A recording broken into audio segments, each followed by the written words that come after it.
Greatbow Archers, correct? Let's dive in. Look at these guys. They're giants, not human. I know that much. And very, very large. Okay, I think it's just 3 paragraphs this time, so let's read the lore. And they come from Icaria as well, so probably like dragon hunters, I think, in a sense. Yep. Maybe. Okay, here we go. All right. In a way, Okay. dragon hunters in a way, but I'll let you read it. Yeah. Specific. Let's do it. The dragons of Icaria rule as uncontested sovereigns, kings and gods to many. Though a few govern with wisdom and justice, most wield their power with ruthless ambition, demanding the finest tributes and waging endless wars to expand their dominions. And wait a second, let me know all if is that text too small for y'all? It might be too small. Here, hold on a second. Let me just. It looks good on my side of the screen for you. There, I just embiggened it a little Visually. bit. I just made it a little bit bigger. Oh yeah, you're good. All right, and it says their hunger for control has driven Icaria into age-long conflicts, inflamed by bitter rivalries among the draconic lineages. These wars have scarred the land, creating hotbeds of conflict warped by magic to better suit the dragon's comforts. While for the other life on the planet, entire legions were left at the brink of ruin. But not all of Icaria's people would stand by and watch their world burn. Rising from their strongholds deep within hollowed-out volcanoes, the giants were the first to fight, taking up arms against the tyranny of the dragons, wielding massive bows capable of striking a worm from the sky. They met fire with thunder, defying their so-called rulers from miles away. Their resistance was relentless, forcing even the mightiest dragons to reconsider their dominion. Through the visions granted to him by the Wellsprings, the Valkyrie Jandar saw the resistance fighters' unwavering resolve to liberate their world. To those bold souls on the brink of draconic death, he reached out across the worlds, determined not to allow such noble warriors to end their fight. Now nicknamed the Greatbow Archers for their signature enormous weapons, they stand against Utgar's ambitions and his dragons alike. With their unmatched skill in bringing down winged tyrants, they fight not just for Icaria, but for all who would be free of oppression. For the Greatbow Archers, the lesson of their homeland remains true. The bigger the worm, the harder they fall. And did you write this one, Jeremy? Yeah. So I took lead on this one. Now I do have a question actually. Yeah. Because this was brought up when we were recording the podcast last Sunday. Because it have in here, I think in the last paragraph, talking about Jandar bringing someone who is like bringing someone on the brink of death, and usually when it's shown in Heroscape or within the lore, usually characters are being brought to Valhalla just before they die. Right. And so the question is, when it comes to the Scions, were they also close to death? Like, was there a bunch of them close to death, or is some just taken and they don't necessarily have to be on the brink of death? So I actually did mention that in the previous episode. So okay. Sometimes, in many cases, right? There's a bunch of ways you can start with a story, but like, I only have what's the word? This is more like a realistic point of view, but it's like I gotta grab like one specific idea and go with it. And when I'm writing these things, I tend to I go all over the place, right? So I have to focus on one point. And so the conversation that you see in the bio, right, where they're talking, that came to me first, right? And if you in the Scion's bio where they're fighting over the food and stuff like that, right? That came to me first, and I kind of decided to go with that because I wanted to focus more on the idea of their personality rather than their the origin point or their narrative point. Now, in that same vein, right? And the thing is, I've gone through, I went through all the bios, I made sure to read them and kind of see, and they all kind of differ in style. They have different text styles or different origin styles and stuff like that. So I kind of wanted to do a similar thing. It's like when I'm writing these stories, I don't want to just stick to one type of storytelling method, but like different ways of showing the story as it unfolds. And at the same time, encouraging people to kind of think outside the box for themselves and be like, okay, so now that you know the base lore of how Heroscape works and how the way you described it, the Valkyrie have these visions of people at the brink of their deaths. If I don't mention it in the bio, now you get to decide, kind of theorize for yourself how that come to place, right? And that was something I mentioned in the previous episodes. It's like, one of the coolest things about Heroscape is its open-endedness. It's always been this huge sandbox experience as a gaming, as a writing, as a playthrough experience. I don't know. I like to call it the sandbox experience, but for the most part, Heroscape has always been this thing you can just experiment with, right? Mm-hmm. And that's one thing I want to keep going with the continuation of this game is that feeling that you can, there's still that open-endedness. I don't want to answer all the questions, because if I do that, then that takes away the feeling of Heroscape, which has always been an open-ended game. Mm-hmm. So I'll answer some questions, but not all of them. The rest are up to you, Take some time to theorize some things, write some stuff out, have some fun, right? Because I'll tell you what, the fan fiction over on Heroscapers has got some pretty cool stuff. Sure. So you want to post some ideas you got? I mean, I would have no idea what it means to draw up fan fiction at all. People put some really cool ideas out there. So and that's the thing. It's like not saying that there isn't an answer, but it's more like each bio has one specific like frame, and it's like this is showing one specific idea, but it's a one facet of the many kind of things that can go with these characters. And then if there's anything missing, that's just theory crafting for you all, stuff for you to think about. Mm-hmm. And maybe we'll get a chance to answer at some point. We'll see. I don't know. But there are limited windows, and so it's like this opportunity to kind of like I pinpoint one thing, and then if you notice anything else, think about it. Theory craft. How did this happen, or why would this be happening? Things like that. I love reading the conversations. By the way, I do it all the time. Infinite, like Mellow Man is saying in the chat, infinite possibilities. I to this day have locked in Craig saying or agreeing with me, because Craig Van Ness agreed with me in the Discord that I called Heroscape the imagination machine. He agreed. He said, "Yep." He agreed with me. So that's what it's meant for. It's meant to be open-ended. So I don't want to answer all the questions and then take away those options for you to kind of theorize why those things have happened, and lose that joy in the moment, because this game has always been a huge community endeavor. So I always want to hear what you guys think. Sure. I just like it. It's just nice to be able to get these stories out and stuff, and then read what you all write too, because I read what you put out there, so in the Discord. I think we need a hollowed out volcano sometime down the line. That just you write that down, then it's like then people are gonna be like, well, that sounds actually kind of cool. Yeah, I locked that in my head like really quick, because if a lot of the basis is here, there's a lot of like how do I describe it? Themes, I think, like foundations. There you go. That's a better level. Like there are foundations that are in this bio that I use to kind of explain these characters, because for me, Ikaria, right, like the name itself, and then a lot of the early references and things like that, to me speak a lot of like mythic connotations, like the mythology, like ancient classical references. So hence why I use a lot of Greek when I use the names, when I'm talking things like that. And so if you go into classical Greek references and you dig into all the cultural references, their myth for the giants, right? They believe that giants are the reason why volcanoes exist. They actually believe volcanoes explode because there's a giant in the mountain. Sure. So when I read that from the classical Greek myths, I was like, I gotta use that. It's a nice somehow. Connection.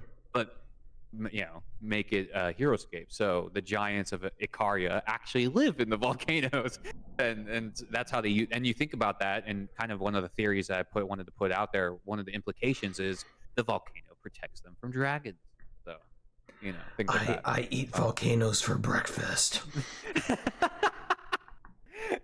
This is where you just Galactic is an Earth Eater, But Do I know the secret to the Citadel? You shall find out soon. Oh, there. oh, I'll leave. Okay, Premium Scape. Okay, do I know the secret?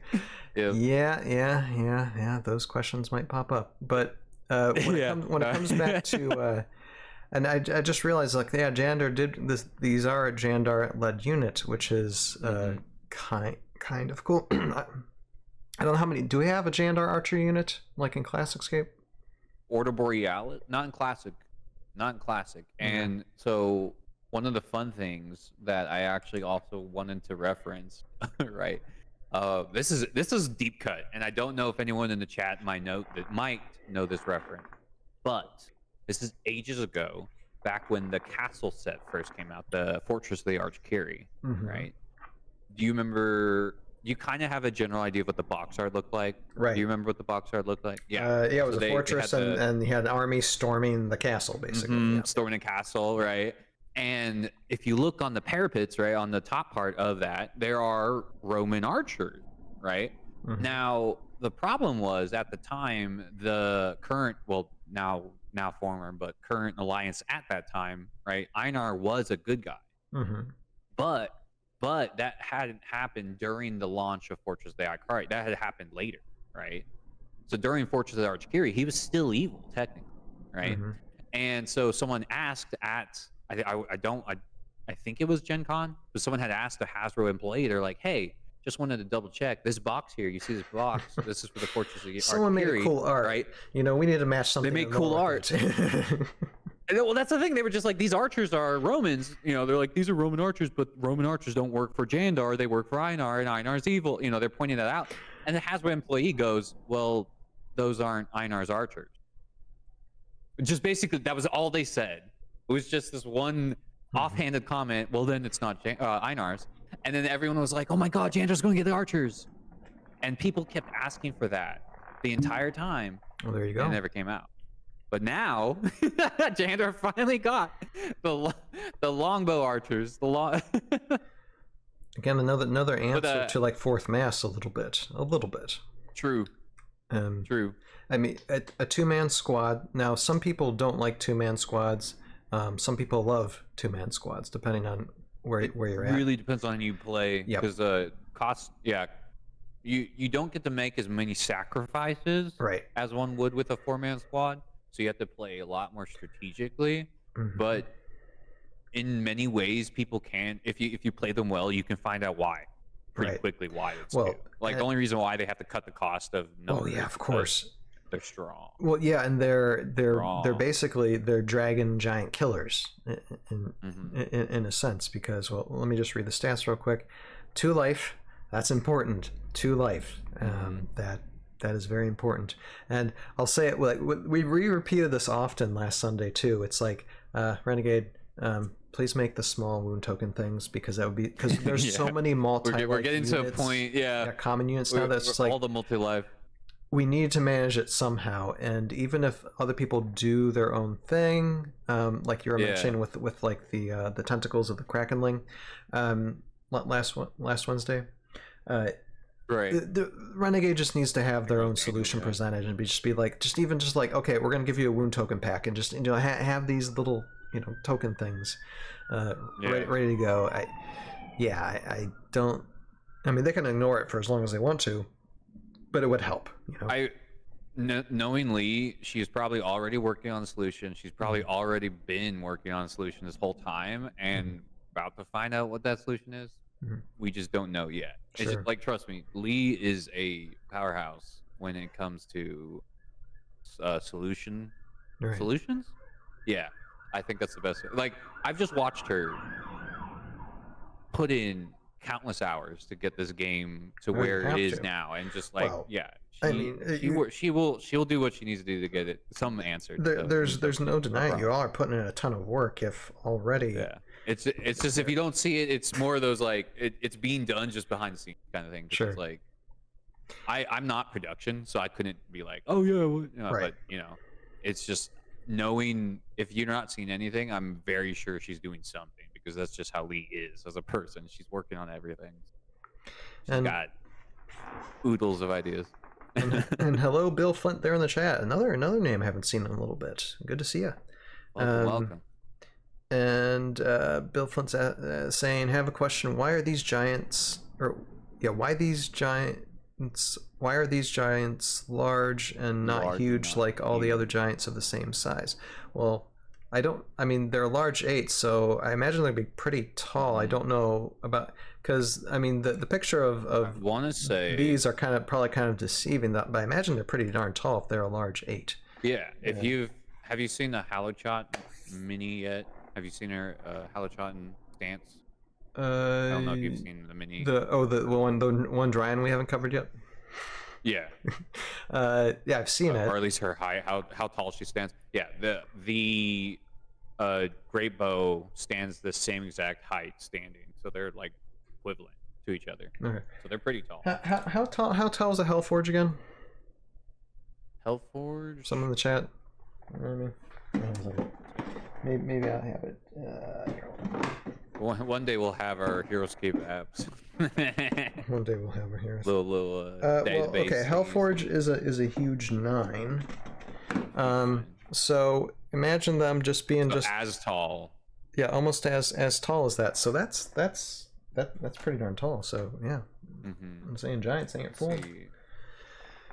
Okay, but let me read the stats again here. Okay, so because we just did wound tokens and then we went off on a tangent.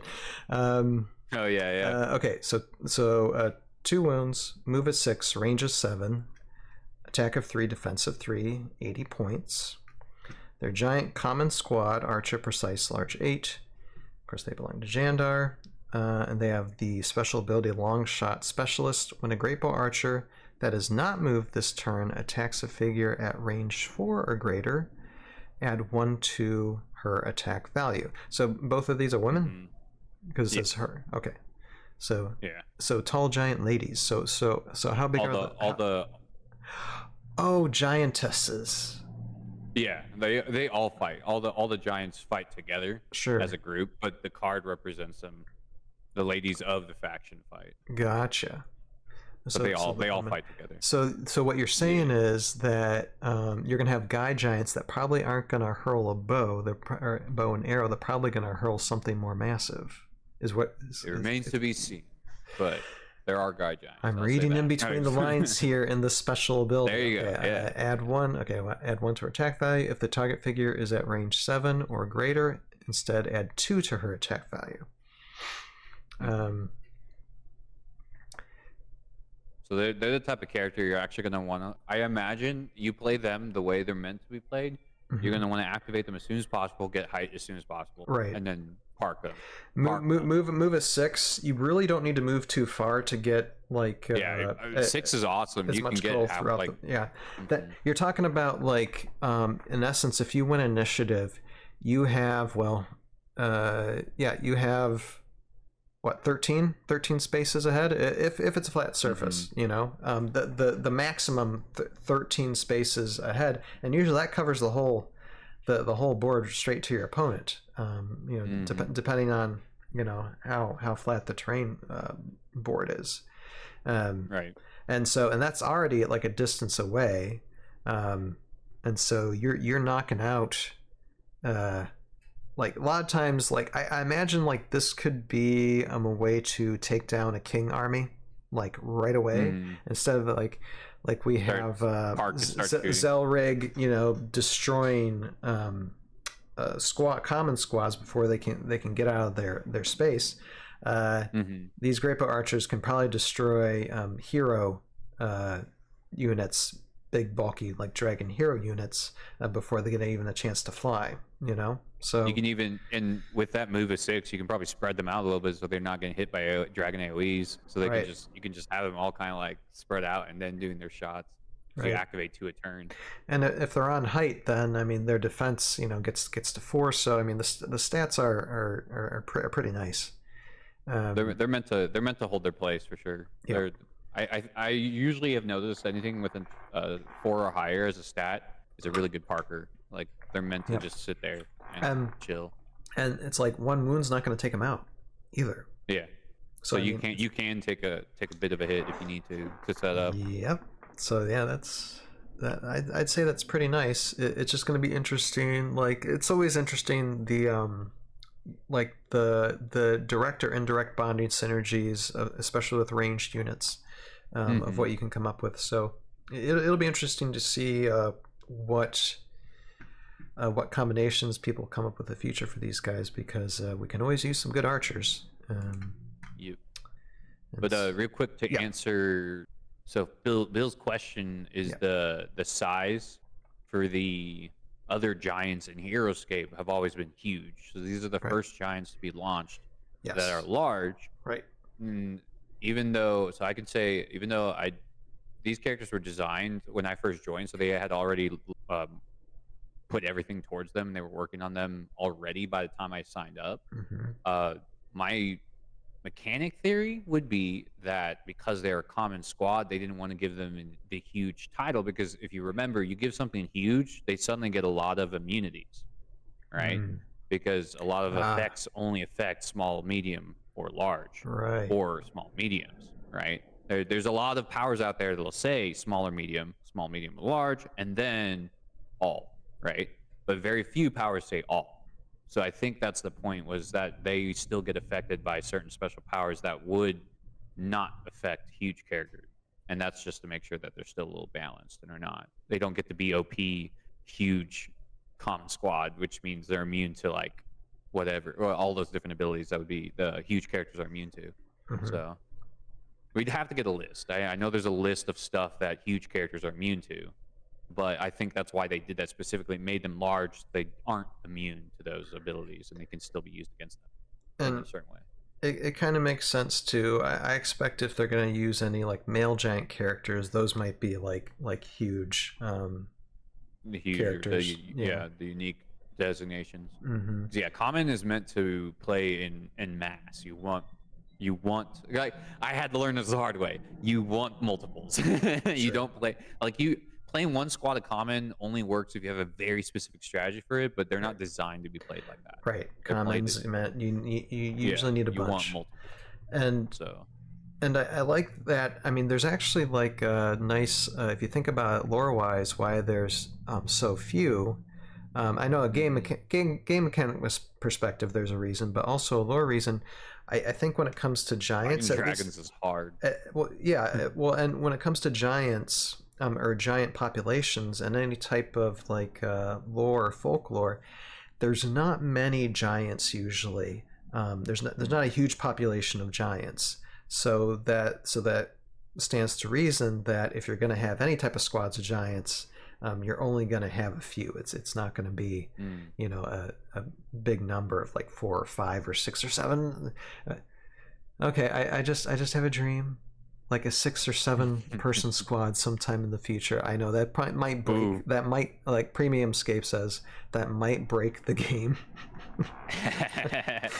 But hey, we got our first 5-man squad. We'll see what happens. Yeah, I don't know. You have to be really careful though, because then you get like, or maybe a unique squad. Life of 1, attack 1. Yeah, and defense of 1. A life of 0. They're just little. They're just like little not mites.